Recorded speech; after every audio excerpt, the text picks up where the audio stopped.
कि फिर एक बार मोदी जी के तीसरी बार प्रधानमंत्री बनने से परेशान हुए लोग हैं, जो या तो भ्रष्टाचारी है या भारत के विकास को देखना नहीं चाहते। और इसमें दो ही प्रकार के लोग आ रहे हैं, एक समाजवादी कांग्रेस का एक गठबंधन और दूसरा पाकिस्तान। यानी इन दोनों को अच्छा नहीं लग रहा है।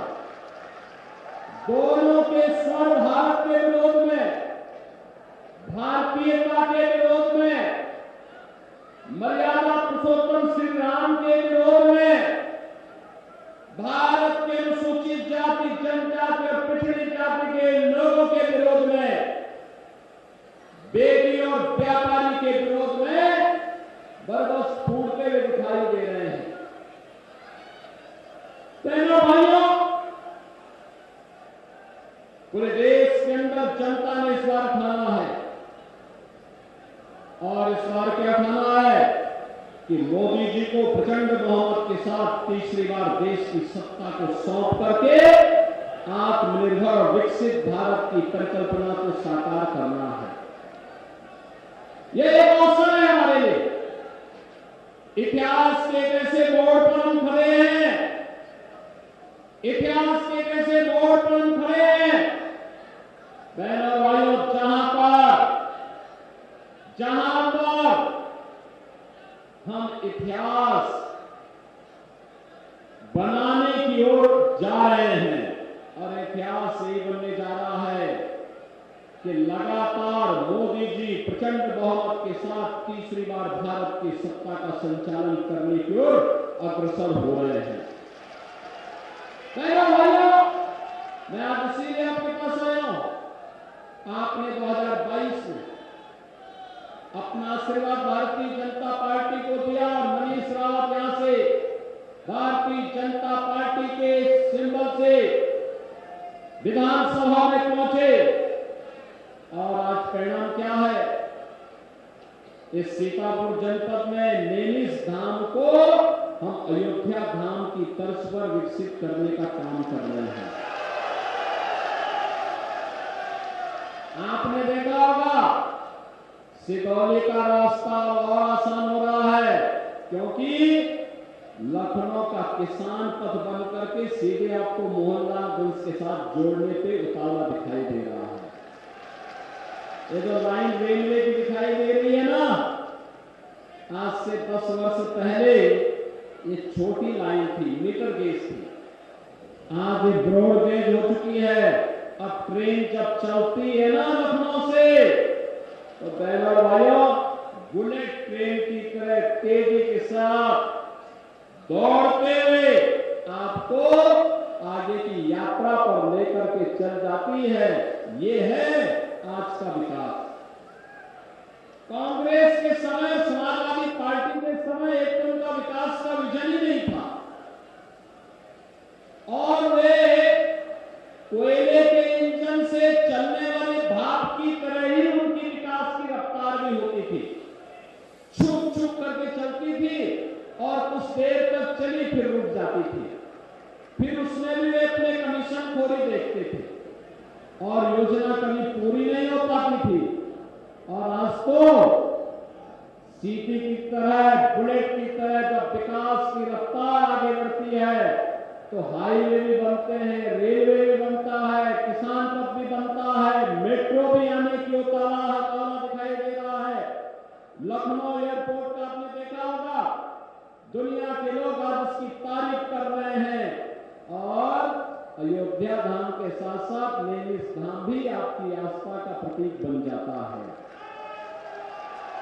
भाइयों, one district one medical college का सपना भी साकार होता है। AIIMS, IIT, IIM, triple IT, NIT, ये सब बन रहे हैं, विश्वविद्यालय बन रहे हैं। और इन सभी कार्यक्रमों को तेजी के साथ आगे बढ़ाते हुए गरीब कल्याणकारी योजनाओं को भी जितना आगे बढ़ाया गया, आप सोचो कांग्रेस के समय लोग भूखों मरते थे, समाजवादी पार्टी के समय गरीब भूख से मरता था। जो मैंने कहा ना, पाकिस्तान और इंडी गठबंधन का डीएनए मिलता जुलता दिखाई दे रहा है। उनके समय भूखों मरते थे और उनकी बीमारी उन्होंने कांग्रेस के समर्थन में कहा तो पाकिस्तान में भी लोग भूखों मरने लग गए, मर रहे हैं ना। और मोदी जी ने 10 वर्ष में जितनी आबादी पाकिस्तान की है उससे बड़ी आबादी को गरीबी की रेखा से ऊपर उठा करके खुशहाल जीवन जीने के लिए आगे बढ़ाया है। 25 करोड़ लोग गरीबी रेखा से मुक्त हुए हैं। बहनों और भाइयों, 60 करोड़ लोगों को आयुष्मान भारत में 5 लाख रुपए का स्वास्थ्य बीमा का लाभ प्राप्त हो रहा है, हर वर्ष लाभ प्राप्त हो रहा है। 50 करोड़ गरीबों के जनधन अकाउंट खुले, 12 करोड़ ज्यादा किसानों को किसान सम्मान निधि का लाभ प्राप्त हो रहा है। 10 करोड़ गरीबों के घर में एलपीजी का सिलेंडर भी पहुंच गया है। उत्तर प्रदेश में हम लोगों ने होली और दीपावली में भरा हुआ सिलेंडर इन सभी परिवारों को उपलब्ध करवाने का काम कर रहे हैं। 4 करोड़ गरीबों के मकान बने हैं। सर्वाधिक मकान तो आपके सीतापुर जिले में बने हैं। भाइयों बहनों, ये जो विकास है, कांग्रेस को मौका मिला था 60-65 वर्षों तक, यूपीए की सरकार के समय मौका मिला था, इन्होंने विकास नहीं किया। हाँ, बैरियर जरूर बनते थे, गरीब को भूखों मरने देते थे, किसान को आत्महत्या करने देते थे, मरीज तड़प तड़प करके दम तोड़ देता था, उपचार की सुविधा नहीं थी और अगर कहीं थी तो लोग पैसा नहीं दे पाते थे। आज सुविधा भी है और फ्री भी है, दोनों प्रकार की सुविधाएं दे दी गई है। और इसीलिए हम लोग आए हैं, जिन लोगों ने आपकी आस्था के साथ खिलवाड़ किया, अयोध्या में राम मंदिर के मार्ग में जो बाधक थे, जो लोग आपके विकास में बाधक थे, जो लोग गरीब को भूखों मरने के लिए मजबूर कर देते थे, जो लोग अन्नदाता किसान को आत्महत्या करने के लिए मजबूर कर देते थे। बहनों और भाइयों, जो मोदी जी कहते हैं कि यही समय है, सही समय है, यही समय है, इन लोगों की जमानत जब्त करवा दीजिए जो लोग देश के भविष्य के साथ खिलवाड़ कर रहे थे। करेंगे, जमानत जब्त करेंगे इन लोगों की, करेंगे। सिगौली फिर से यहां पर मोहनलालगंज संसदीय क्षेत्र से श्री कौशल किशोर को भारी बहुमत से विजयी बना के भेजेगा, भेजेगा, भारी बहुमत से विजयी बना के भेजेगा। हमें इस संकल्प के साथ चलना होगा। मेरे साथ बोलेंगे जय श्री राम। बहनों और भाइयों, ये कांग्रेस और सपा के लोग एक और साजिश कर रहे हैं। इनकी साजिश क्या है?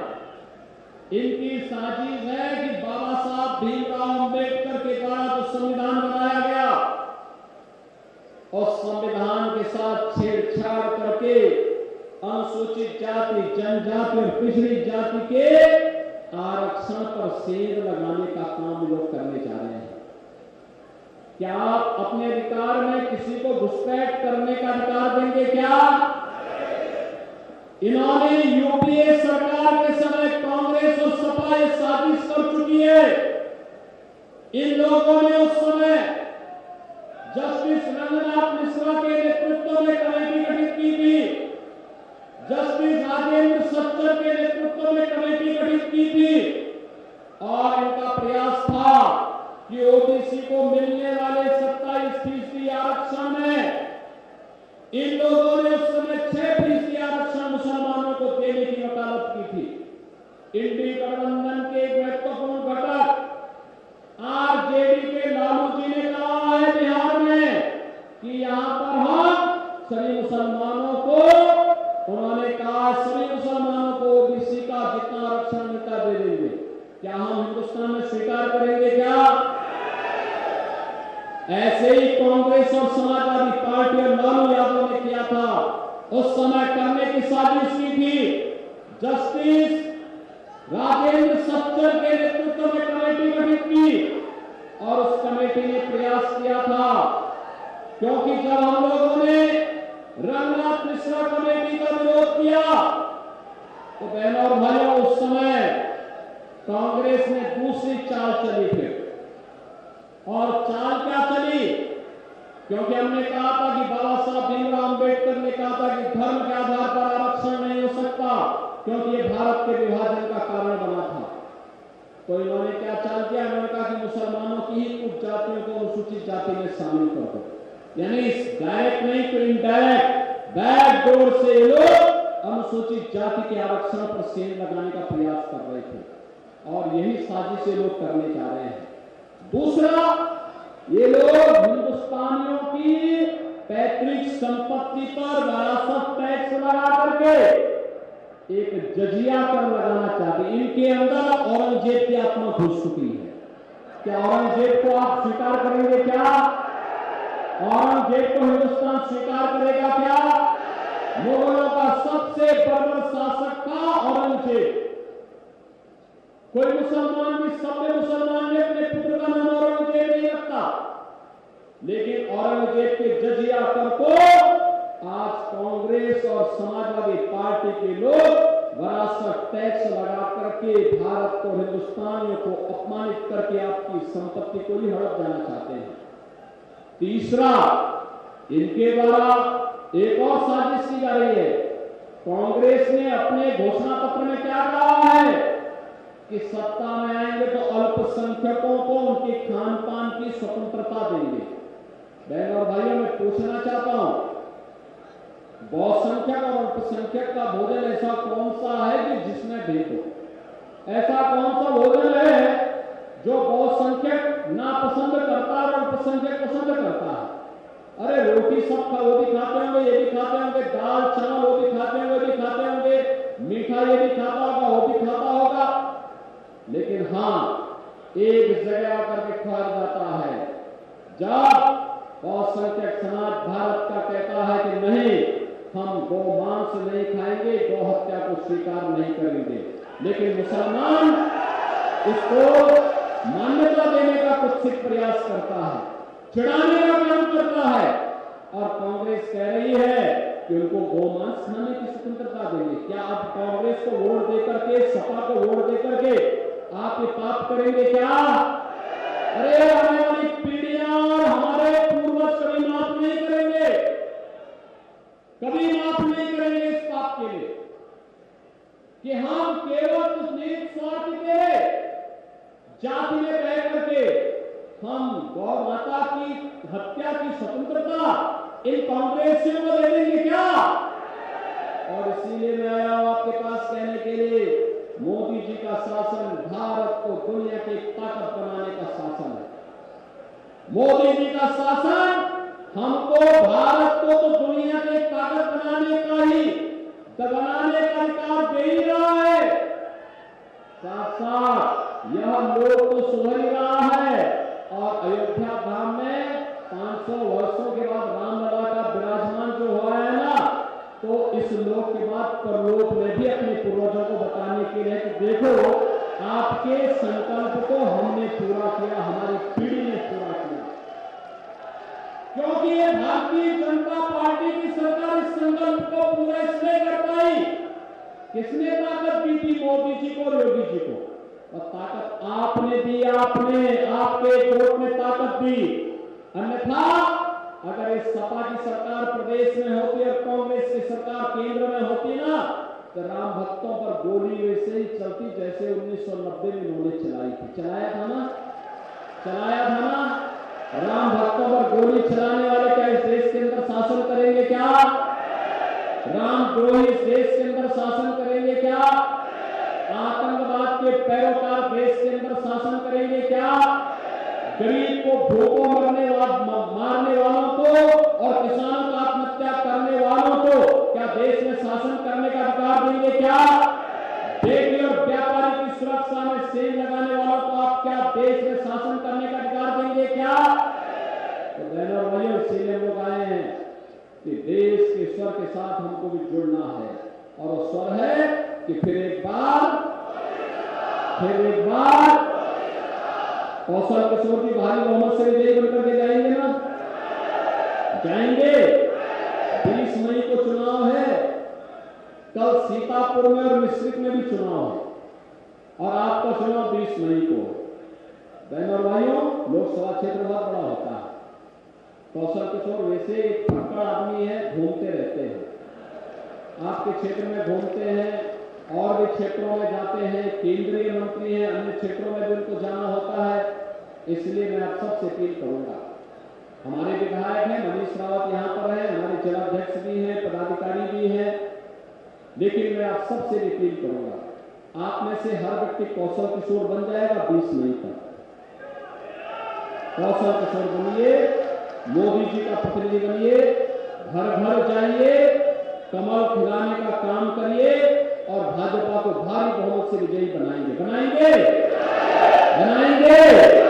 ये मंदिर के पास भारी संख्या में लोग खड़े हैं, मंदिर के ऊपर भी काफी बड़ी संख्या में लोग खड़े हैं। ये लोग अपने हाथ उठाकर मुझे बताएंगे, क्या आप लोग जिताएंगे? घर घर जाएंगे, बाहर धूप में लोग खड़े हैं, आप लोग मुझे बताइए, मंदिर के ऊपर लोग खड़े हैं, क्या आप लोग जिताने का काम करेंगे? कमल खिलाएंगे? और मेरे साथ बोलेंगे, भारत माता की, भारत माता की, भारत माता की जय श्री राम, जय श्री राम।